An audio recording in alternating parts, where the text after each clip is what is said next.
A billionaire stands in a toxic landfill, his $3,000 Italian suit drenched in garbage juice, his manicured hands tearing through rotting food and broken glass. Richard Sterling, 58 years old, master of Wall Street, is sobbing like a child.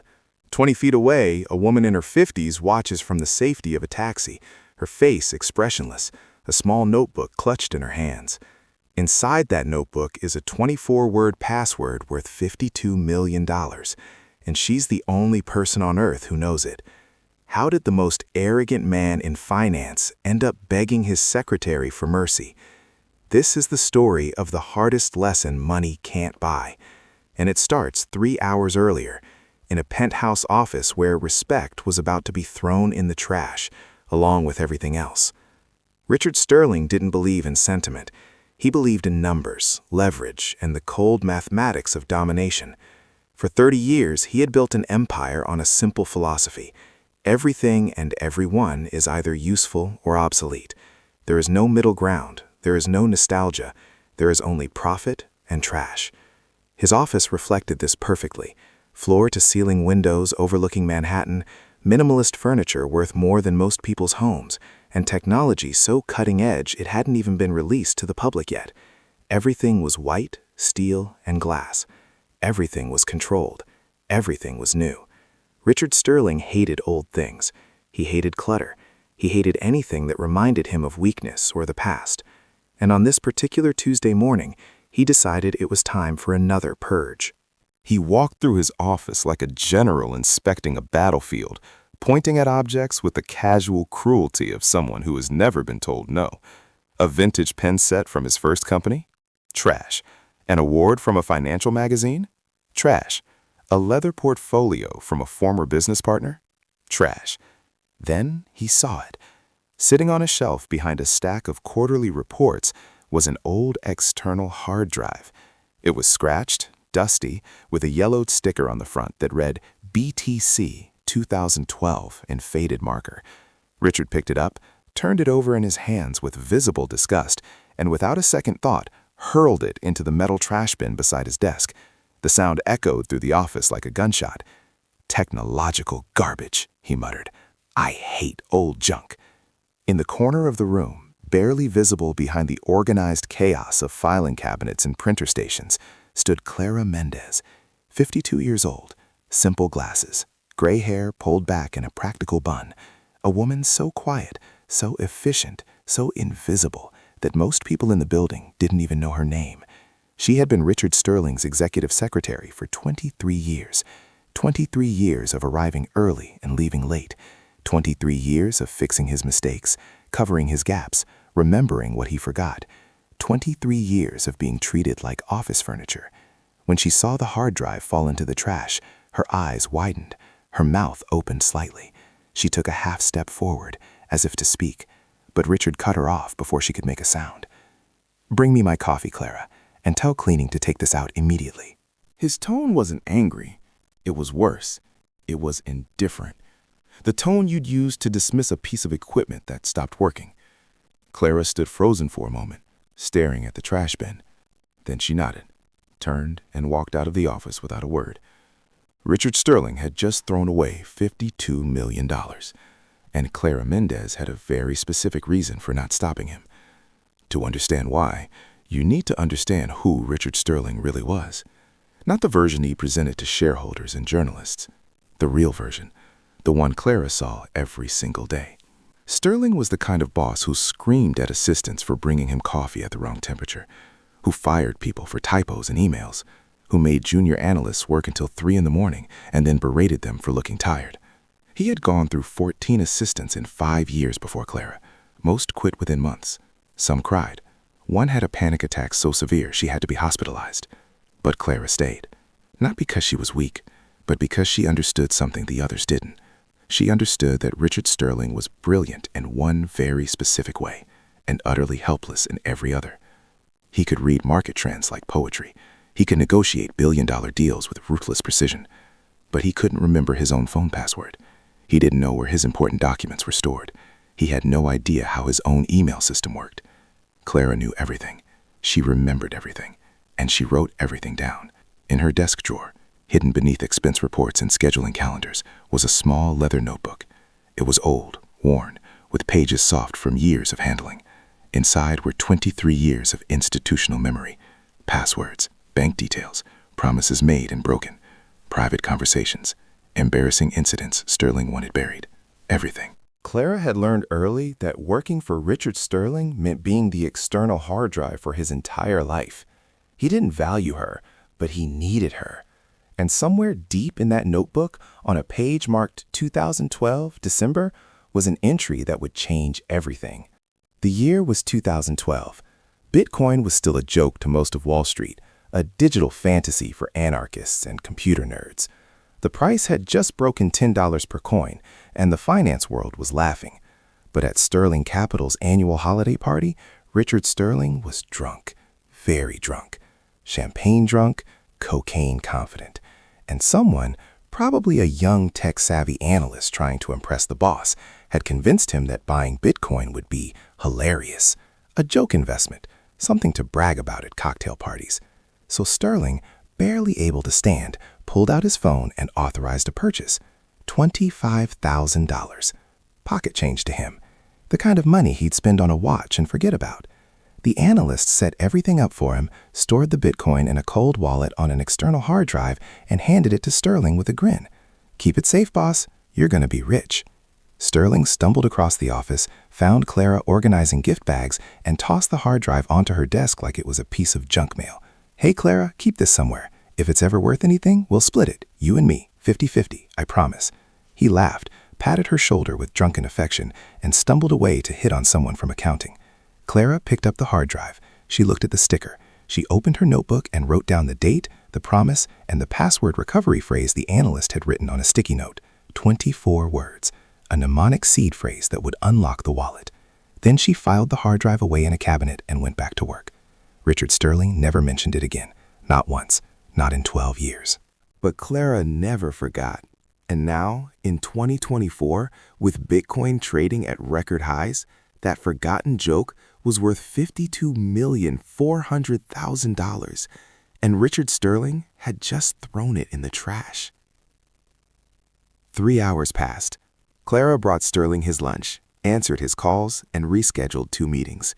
She worked with the same quiet efficiency she always had, while Sterling yelled at someone on speakerphone about quarterly projections.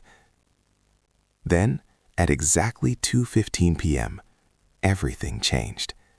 The television mounted on Sterling's wall was tuned to a financial news channel, volume low, always running in the background like elevator music. Suddenly, the anchor's voice cut through with urgency. "Breaking news from the cryptocurrency markets.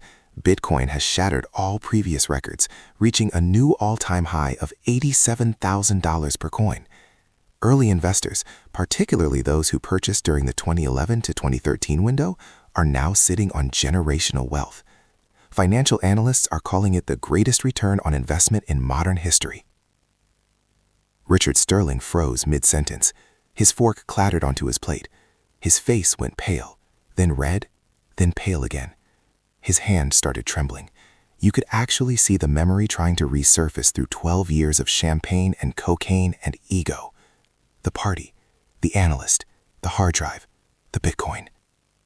"No," he whispered. "No, no, no, no, no." He stood up so fast his chair flew backward. He ran to the shelf where he'd seen the hard drive that morning. Nothing. He tore through his desk drawers. Nothing. He spun around, wild-eyed, and saw Clara standing in the doorway with afternoon reports. "The hard drive," he shouted. "That old gray one, the one from this morning. Where is it?" Clara looked at him with perfect calm. No urgency, no concern. Just the same neutral expression she'd worn for 23 years. "The one you said was technological garbage, sir?" "Yes, that one. Where did you put it?" "I didn't put it anywhere, Mr. Sterling. You threw it in the trash. You ordered me to have cleaning remove it immediately. They collected everything 20 minutes ago." The color drained from Sterling's face so fast it looked like someone had pulled a plug. He ran to the window, pressed his face against the glass, and looked down 17 stories to the street below. There, turning the corner at the end of the block, was the building's waste management truck. Sterling let out a sound that was half scream, half sob. He didn't ask Clara anything, didn't explain, didn't apologize for his panic. He just ran.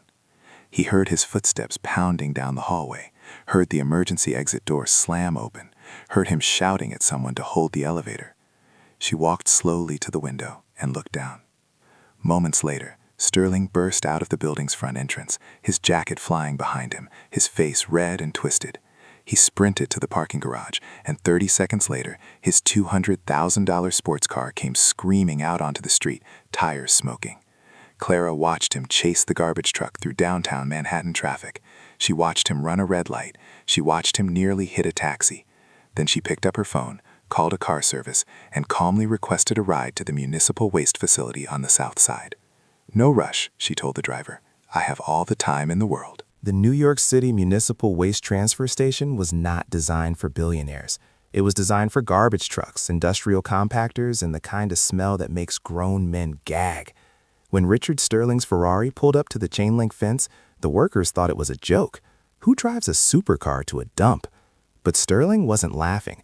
He left the car running, the door open, and ran toward the main building like a man possessed. "Stop!" he screamed. "Stop the trucks! I need to find something!" A supervisor, a tired man in his 50s with 30 years of sanitation experience, stepped in front of him. "Sir, you can't be here. This is a restricted area." Sterling pulled out his wallet and started throwing $100 bills. "I'll pay you. I'll pay all of you. There's a hard drive in one of those bags. I need to find it." "Sir, we process 400 tons of waste per day, unless you know exactly which truck." "The one from Sterling Capital Plaza, the office building on 5th. It got here maybe 40 minutes ago." The supervisor sighed, made a radio call, and 20 minutes later, Sterling was being led to a sorting area where bags from his building had been dumped. The contrast was almost beautiful in its cruelty. Richard Sterling, who had never touched anything dirty in his entire adult life, now stood knee-deep in garbage. His Italian leather shoes sank into something wet and unidentifiable. His custom-tailored suit jacket was already stained. The smell was so overpowering that he vomited twice in the first 5 minutes. But he kept digging, tearing open bag after bag, throwing aside coffee cups, food containers, shredded paper, broken equipment. His hands were cut from glass. His face was streaked with sweat and filth. Workers stood in a circle, watching this spectacle with a mixture of pity and amusement. "Hey, boss," one of them called out. "You want gloves?" "No, just help me," Sterling shouted. "I'll give you $10,000 each if you help me find it." Richard Sterling didn't go back to the office. He couldn't wait. He drove to a nearby parking garage, pulled out his laptop, and with shaking hands, connected the hard drive. His breathing was ragged. His heart was pounding so hard he thought he might pass out. The computer recognized the device. A window opened. Bitcoin Core Wallet. Please enter seed phrase for recovery. Sterling stared at the screen. His smile slowly faded. 24 words, a recovery seed phrase. The one thing standing between him and $52 million. He tried to remember. The party was so long ago. He'd been so drunk. Was it random words? Did they write it down? Did he save it somewhere? He tried common phrases. Incorrect. He tried dates, names, combinations of financial terms. Incorrect. The computer beeped. Warning. Incorrect seed phrase. 2 attempts remaining. Sterling's blood ran cold. He'd seen enough cryptocurrency horror stories to know what this meant. 3 wrong attempts, and the wallet would lock forever. Security protocol. Unbreakable. He slammed his fist on the steering wheel, screamed, pulled at his hair. Then slowly the reality sank in. Clara. Clara remembered everything. Clara wrote everything down. Clara had been there that night. His hands were still shaking as he pulled out his phone and called her. "Clara," he said, his voice cracking. "Clara, I made a mistake. I shouldn't have fired you. You're not useless. You're very valuable. I need you to come back. Please." "No, Mr. Sterling." Her voice was calm, steady. "I think I'm done." "Clara, please. The hard drive needs a password. You write everything down. You have it, don't you? You have the seed phrase." There was a long silence. "Clara, are you there?" "I'm here." "You have it. I know you do. Please, I'm begging you. I'll give you a raise. A big raise. 20%. Goodbye, Mr. Sterling." Wait. 50%. I'll give you 50%. That's what I promised, right? 50-50? I remember now. I told you we'd split it. You remember wrong, Mr. Sterling. You said you'd give me half if I kept it safe, but you also called me an idiot an hour ago. You fired me. You've spent 23 years treating me like I'm invisible. Why would I help you now? Because I'm sorry. I'm truly sorry. Please, Clara, I need this. You don't understand what this money means. Oh, I understand perfectly. It means you'll keep doing exactly what you've always done. Screaming at people, firing them for sport, treating human beings like disposable equipment. The money won't change you, Mr. Sterling. It never does. Then what do you want? Name it. Anything. I want you to understand something. For 23 years, I've been the invisible infrastructure of your entire life. I've saved you from disasters you didn't even know existed. I've covered for you, lied for you, protected you, and you never once said thank you. You don't even know my daughter's name. You don't know I have a daughter. Sterling was crying now, actual tears mixing with the filth on his face. I'm sorry. I'm so sorry. Please, tell me what you want. Clara's voice was quieter now, almost sad. I want you to feel what it's like to lose everything because someone decided you weren't worth the effort. But unlike you, I'm not cruel. So here's my offer, 80%. Transferred to my account immediately with a legal contract. You get 20%. That's still over $10 million, more than enough for someone who just spent an hour in garbage. 80%? That's insane. I'm the one who bought it. And I'm the one who kept it safe. I'm the one who remembered. I'm the one with the password. You have 5 minutes to decide, Mr. Sterling. After that, I'm throwing this notebook in a shredder and retiring to my daughter's house in Vermont. She's been asking me to quit for years. Maybe it's time. It was the first genuine smile he'd ever seen on her face. I'm going to spend time with my daughter. I'm going to travel. I'm going to sleep past 6 a.m. for the first time in 23 years. I'm going to live, Mr. Sterling. You should try it sometime. You might find it's worth more than money. And she left. Sterling sat alone in the cafe, $10 million richer, but somehow feeling like the poorest man in New York. His clothes still smelled like garbage. His hands were bandaged from cuts. His reputation would be destroyed when this story inevitably leaked.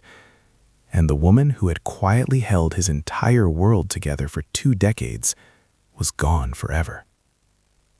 So what really happened here? Richard Sterling got his Bitcoin back. He walked away with over $10 million for money he'd completely forgotten about. By any rational measure, he won. But did he? The man who prided himself on never showing weakness spent an afternoon sobbing in a landfill. The man who valued control above all else had to beg his secretary for mercy. The man who treated people as disposable learned that some people keep better records than others, and those records have a price. Clara Mendez retired at 52. She paid off her daughter's student loans.